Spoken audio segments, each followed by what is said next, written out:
মিনু ঘুঁটেকে কিসের সাথে তুলনা করেছিল? তো আমি এটা বললাম যে যখন সে উনুন ধরাতে যাইতো তখন সে কয়লা, ঘুঁটে এবং কেরোসিন তেল ব্যবহার করে আগুন জ্বালাতো।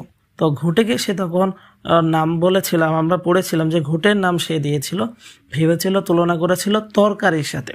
তো তার যে কল্পনা এটা আসলেই অন্য রকমের, এবং অনেক সময় আমাদের কিন্তু হাসিও পায় এই তুলনাগুলো দেখলে। 11 নম্বরে মিনু গল্পের মিনুর শত্রু কে ছিল?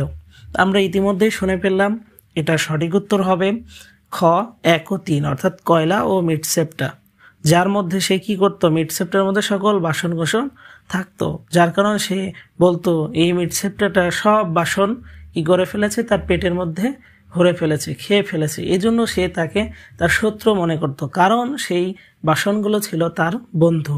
যেমন 4টি গ্লাস ছিল, হারু, তারো, 12 এবং